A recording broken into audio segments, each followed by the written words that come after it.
to another of our live book readings. Today, we are reading my baby, The Conspiracy of Jack Frost. I am so excited. We're going to read the prologue and the first chapter. I'm pretty sure the prologue and the epilogue in this book are the best things I have ever written or will ever write.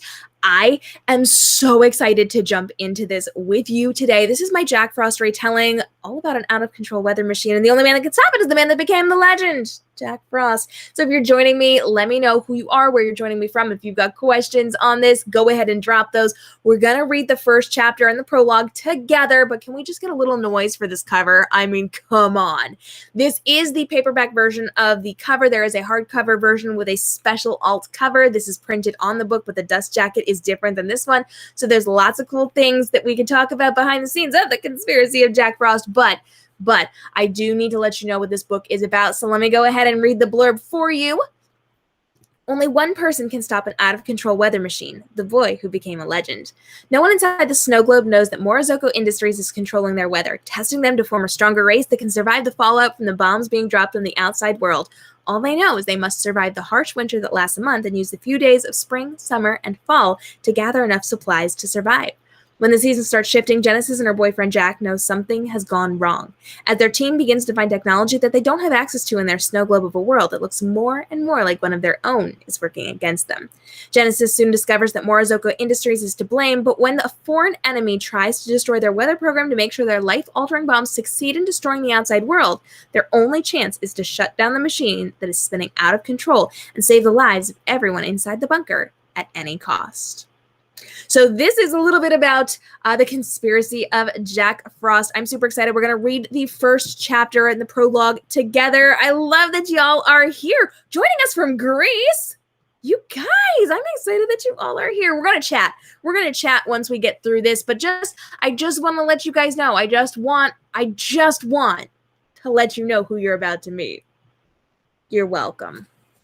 All right, guys, we're going to go ahead. We are going to pull this up, and we are going to start reading this together. I am going to wear my blue light blocking glasses so that I do not burn my eyeballs out as we are reading this. So let me go ahead and grab those real fast. Prologue, again, is like my favorite thing I've ever written. So here we go. Here we go. All right. I will answer all your questions when we get there. As soon as we're done, I see him coming in. Keep talking, guys. I love it. Prologue. He was a force of nature. He could warm your soul like the sun and then bury you in ice the next second. He was more destructive than any universal element has. Nope. Wow, that was a great start. Let me start this again. Let me try that one more time. Prologue. He was a force of nature. He could warm your soul like the sun and then bury you in ice the next second. He was more destructive than any universal element has ever been or could ever be. It was his way to be like the hurricane crashing upon the shores or lightning splintering everything in its path. He was a force, but he was my force. And in the end, it didn't matter because he disappeared, just like the weather always does, here for one brief moment and gone the next. His name was Jack, and his love for me was like a flood, now frozen over. Again, best thing I've ever written. Chapter 1. My fingers are cold. So cold I think I might miss the vicious tingling of an hour ago. Now I can't feel anything, like phantom limbs sitting at the end of my throbbing palms, my fingers dancing against my body, slamming painlessly into my legs as I walk. My gloves, lined with fake fur, do little to warm me. I miss Jack's warm hands in mine, protecting me from the storm. It's too cold to survive, but my stolen moments with Jack give me the only hope I have left. I live in a snow globe, at least that's how Jack describes it. Each crunch shatters my ears, exploding around me. Each step makes me want to fall to my knees and scream. Would there even be a noise if I tried? Our world runs through cycles that change like a person shaking one of the snow globes we found in the storage room of the bunker when we were kids. 2 days of spring, a week of summer, 4 days of fall, followed by a month of winter.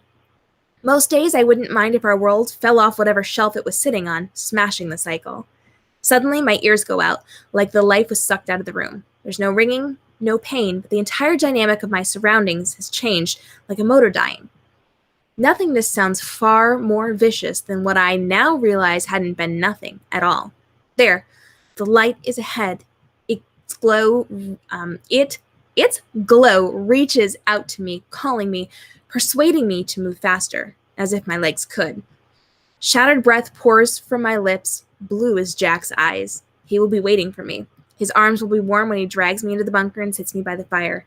He insists I stay inside, but the moment he leaves, I go too. We can't afford not to. Genesis. His voice is clear and calm, but his eyes betray him even from this far away. He lets me approach, tracking my every move until I'm 15 feet from the door. He comes to me, quickly and slowly all at once. Jack's fingers linger on my shoulder until we reach the dip in the hall. We descend down the ramp into the tunnel, the blue lights transfixing my thoughts as he guides me. You shouldn't have gone out, he says harshly. We don't have time to wait around, Jack. This is about survival. Someone needs to watch the little ones, he protests, his warmth traveling through my coat. I can't feel it, but I know it's permeating my skin and sinking into my bones. Eliza is perfectly capable of watching them. My voice shakes as my teeth start to throb. The tunnel is by no means warm, but the dramatic difference between the howling wind and the still cavern is shocking. It's dangerous out there. It's not like I had gone all the way to the mountains. I haven't even gone that far into the forest. It's dangerous in here too, Jack. I trudged along beside him, feet refusing to move. We have no idea what's going to happen out there. Come sit down, he whispers. Raising his voice, he adds, She's back! Little snow children gather at my feet as I sit, bundled in their heaviest blankets. Coats are in short supply, and the days of snow are too fierce not to have warmth at all times. Jack lets me stay in mine in front of the fire that Eliza tends. He drops his on the boy at my feet. Anything? She asks. I shake my head. I have no answers. Jen! Nicholas whimpers at my feet. Tomorrow is spring. His smile trembles on his face as the entire world is depending on the weather changing tomorrow. In fact, it does. Yes, Nicholas, tomorrow should be spring. I hope it comes true. We need it to come true. We haven't been able to find food for 2 weeks. The snow always lasts longer than the other seasons. We have 2 whole days of spring and then a week of summer, he announces, satisfied with my answer. A week, if we were lucky. I give him a weak smile, my face just starting to thaw. He grins back and huddles against my knee. All the children are trained to gather against the person who just walked in from the storm to share body warmth. They cluster around us and melt us. The ice drips from my boots, and Nicholas slides back, his arm reaching around me, moving his warmth. I can't help the sigh that escapes me. Jack's eyes dart immediately to me to see why I made the noise, but just as quickly they move beyond me to Nathaniel. He grimaces in a way that only I can tell. Nathaniel eyes me before shooting a look to Jack. Without a word, Jack reaches down and pulls me up. The children at my feet scatter, drawing their blankets around them once again. Pushing past Nathaniel, he drags me away from the room into one of the storage rooms. It's colder than the main rooms where we all sleep and live, but it's private. Are you okay? He whispers as his hands fumble for my zipper. I nod, every muscle in his arms tighten under my hands as he works. What did you find? He asks, barely glancing up at my eyes. Nothing. I found nothing. Pushing back the thick fabric of my jacket, he wraps himself around me, pressing his chest to mine. Warmth floods me. Did you find anything? I ask. A bit of food, that's all. At least we'll eat tonight. His face hovers over mine, forehead brushing lightly against me. It tickles as we sway together. Are you okay? He whispers again, eyes closed. I'm okay, Jack, I assure him, hands migrating to his chest to absorb his heat. You shouldn't have gone out there. It wasn't your day. In the winter storm times, we divide up the work, only allowing a certain number of people to go out for a specified amount of time per day. Jack and I have never been good at following rules. We don't have a lot of time to waste, Jack. We have to figure this out. The winter days have been getting longer and harsher. We can't withstand much more of this. We'll find a way, one that doesn't involve you getting yourself killed out there. You would have found me, I say quietly, smiling. I knew he would. He had done it before. You're going to get us both killed, Jen. Oh, please, Jack, you're the only one of us that's going to survive this place. Don't say that. He looks hurt. Guys, Eliza's sharp voice outside the door makes us both jump. We've got a problem. Ripping apart from each other, we race out of the storage room, my jacket still resting around my shoulders where Jack left it. Rounding the corner, we find Perrin holding a knife. No, I gasp, knowing behind him sits one of our own, about to lose an appendage. How did this happen? Jack asks, able to see around the doctor. How do you think? Eliza snaps. He was out there too long. Eliza has never been good with blood and carnage. That's why I left her to watch the children. She wouldn't fare well out in the real world. Oh gosh, she gasps as Perrin moves closer to Ness. I grab Eliza's hand and spin her out of the room before her brother begins the amputation. Frostbite is particularly nasty. We're down the hallway before he screams and Eliza doubles over. Hauling her upright, I force her back to the main room. The children will have heard the scream and no one prepared them. Nicholas scampers over to me, throwing his arms around my legs. Lily follows, clinging to my thigh. Eliza, sit. My command springs her into action. She scoops up some of the children and ushers them over to the fire to tell them a story over the chaos. The moment Ness passes out is a relief and all grows quiet. Ness? Nathaniel asks, sidling up next to me.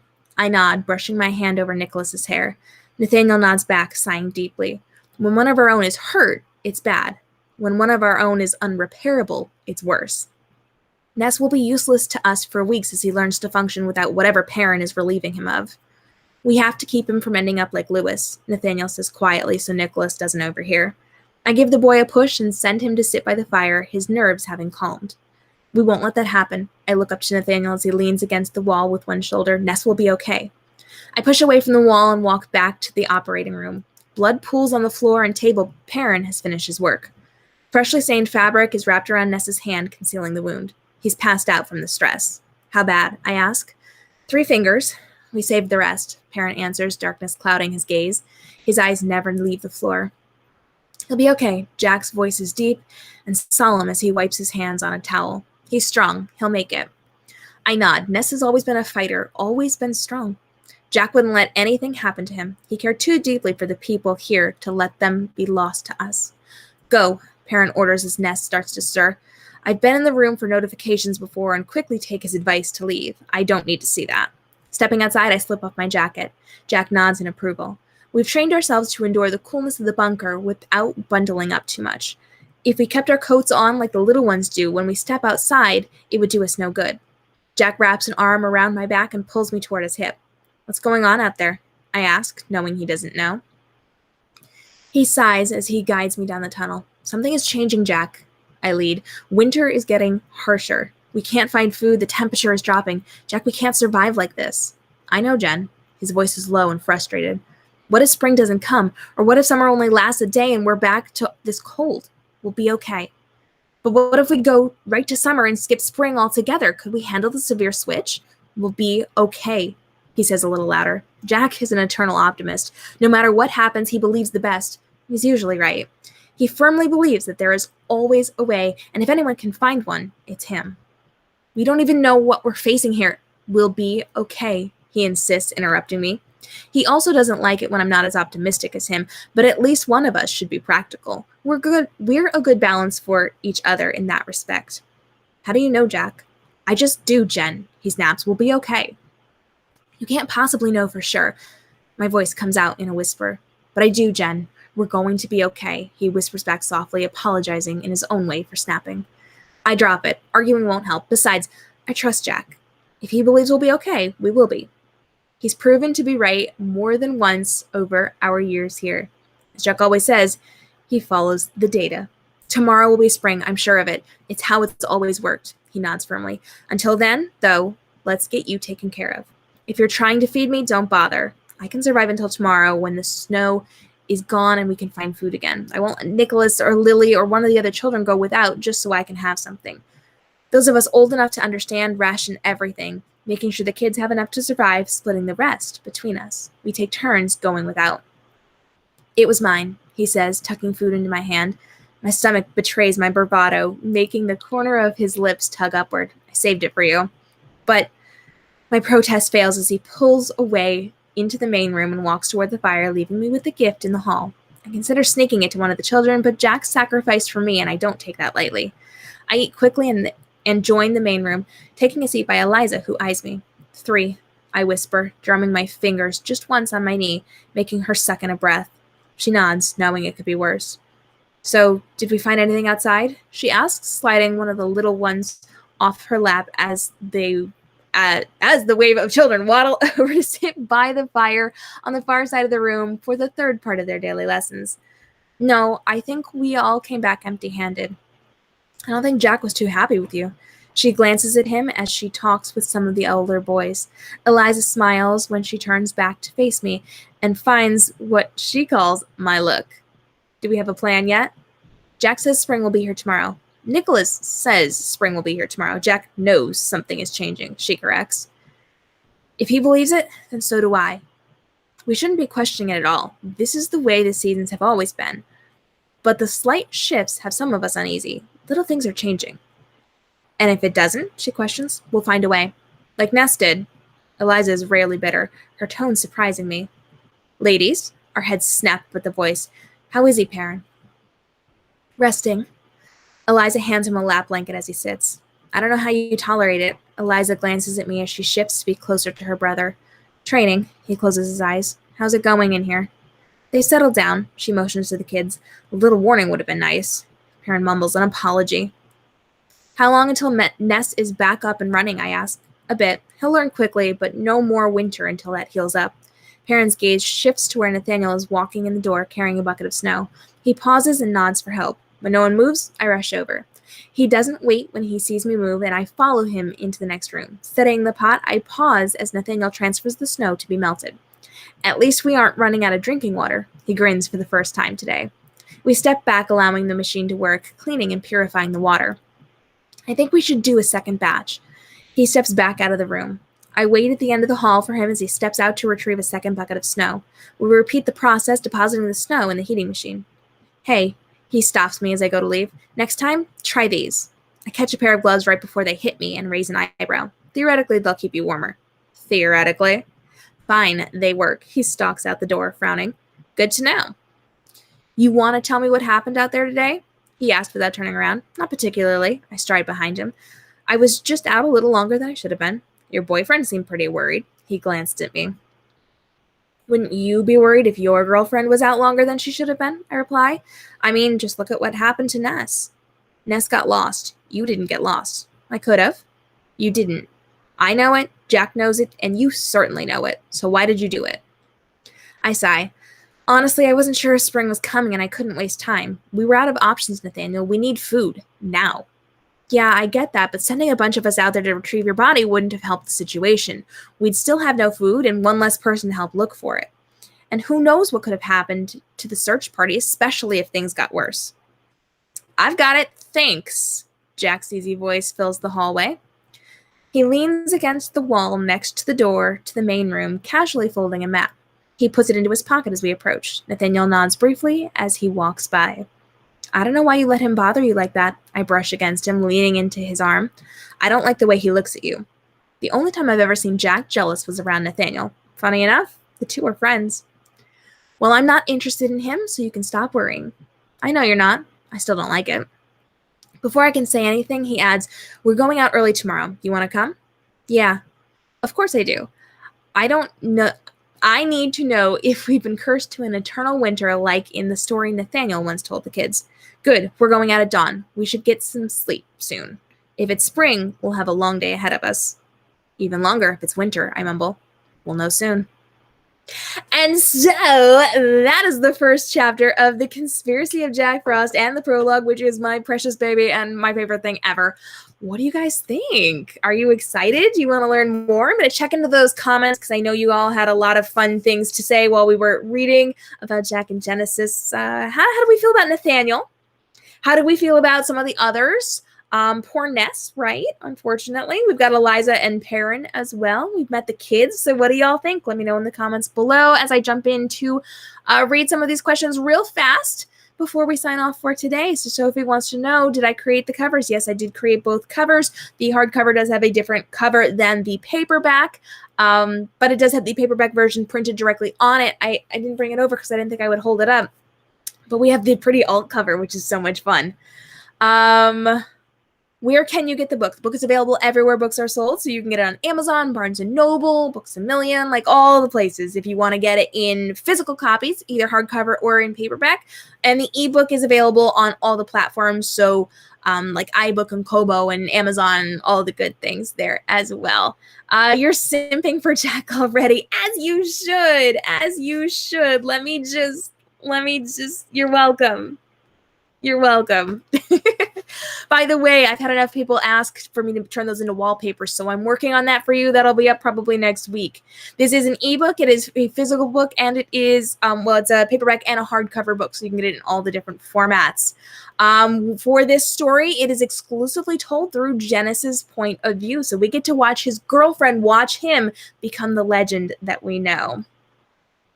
How did I choose the name of the characters? Well, Jack obviously goes with Jack Frost. That was one that I got to pick myself. Genesis actually has some meaning to it. So Genesis is kind of like a rebirth. It's kind of like the beginning. It's very much the opposite of a lot of the things going on in the story. So we know that Jack and Genesis are very much opposite people. They're very much complementary of each other. And once you get into the symbolism of the story, because this book is packed with it, if you're looking for it, you will see there's some connection to her name there. But I also really like the name, so I keep a running list of character names on my phone, and I just loved the name Genesis, Jen, for one of my characters. So when I was looking for it, it fit really well with the imagery we were painting inside of the story. So it was one that I had on my list to use at some point, but it fits so perfectly with this book and who she is and who Jack is and their relationship and what happens inside of this story. So it fit really nicely. Let's see. You want more? Oh, well, grab the book. Grab the book. This one is one of those ones you'll read really fast. It's going to get your attention and you're going to just power through it in most cases. And just so you all know, I'm not showing you, but somewhere in these pages, there is hidden artwork of Jack and Genesis. Once you have read the entire book, go back and look at the artwork, because where they are looking is very, very important. And you'll be able to register it when you come across it as you're reading, but it will have incredibly intense meaning once you understand who they are in their relationship and how they are together. So you can view it and enjoy it and love it while you're reading through it and you stumble across it, but at the end, go back and look, because it matters. It's packed. There's a lot to unpack with it. So that's all I'm going to say. And also, just so you guys know, this is not it, but this is my title page, and that is actually somewhere inside of the book. And is meaningful and has stuff that's attached to it. So just FYI, you should be paying attention to that. Why do I do that to you? Because I love it. I love doing that to you. You got to go grab it if you want to read more. And if you've got questions, if you've got more questions on this, please go ahead and let me know. I'd love to get those answered for you. We are wrapping this up in the next minute or so, just to keep this short for people on the replay. You're loving this book just from the first chapter. I know. I think that this is the best thing I've ever written to date, and probably might be one of the best things I will ever write. So this is a good one. I highly recommend, like, Where to Start With Me, Jaded, and The Conspiracy of Jack Frost. Those are the ones, friends. I'm killing you. I love it. Hey, listen, if you grab a copy of the book, let me know, and please make sure you leave a review on Amazon and BookBub and like all the good places, because that really helps us out. I do hope you enjoy this. I do mean everything I do inside of this story. Do not hate me. Do not throw it across the room. Do not get yourself too worked up until you get through it, okay? And that's all I'm going to say. So, and then please read the acknowledgments, because you will need that after the fact. All right, guys. Thank you all so much for joining. You can go to jackfrostinfo.kmrobinsonbooks.com. That'll kick you over to the links for the ebooks for this, and you can find the physical books through there as well. And you can check out all of the good things. Thank you guys so much for joining. I appreciate each and every one of you being here. We will be going live again next week for more book readings and book cover creations and all the good stuff here on the YouTube page. If you're not subscribed yet, now's the time. Go ahead and hit the subscribe button and the notification bell. Why would I throw the book across the room? I am really, really, really, really, really mean to my characters and my readers in this one. You will feel like you have your heart put inside of a blender. So good luck. You need tissues. You do not I need disclaimers. I do. Don't throw the book across the room until you're totally done with it. Okay? Totally done with it. Get through the whole thing before you throw the book across the room. Have your tissues ready. I did mean everything I did. Yes, it was planned. Yes. I'm not sorry for any of it. If you are getting mad as you're reading it, please feel free to DM me. I would love for you to live react to this and get really mad at me. It's so much fun. It's what I live for. Readers' tears. It's a great thing. But be aware, I'm vicious in this one. So just get ready. Just get ready. It's coming. I hope you all enjoy it. I do. I hope you all enjoy it. I see the comments. I see those coming in. Yeah. Enjoy it. Get it right now. Read it right now. This is not one you want to sleep on. This is not one you want to wait on. Get it now. That's all I'm going to say. Y'all, thank you so much for joining me. I appreciate you being here. I will be debuting more artwork from The Conspiracy of Jack Frost. There's the World Portal over on my website. Website's getting a makeover right now, so I'm going to have bigger and better things in about 2 or 3 weeks for all of you. And lots of things coming, and lots of secrets hidden inside of this story as well. And just real quick, if you watch the cover, both this cover and the hardcover, there's symbolism in all of this stuff, and you will start to be able to connect things. And when you see some of the other stuff, you're going to be able to start connecting things. So we've got all the cool things, and we can talk about it once you've read it, but I'm not giving the secrets until you have read that. So once you've read it, DM me, and we'll talk. It's going to be good. We'll form a support group for you. Promise. We'll work on it. All right, guys, you have a fantastic day. Stay inspired. I'll see you for the next live book reading. And make sure you're subscribed to the channel because I'm dropping a brand new author vlog where I actually bring you behind the scenes of yesterday's release of The Conspiracy of Jack Frost. Every little thing that happened during the book birthday, we have vlogged, and that is going to be released in the next couple of days for you. You do not want to miss the behind the scenes of this one. So I'll see you in that video and in our next live reading. Until then, stay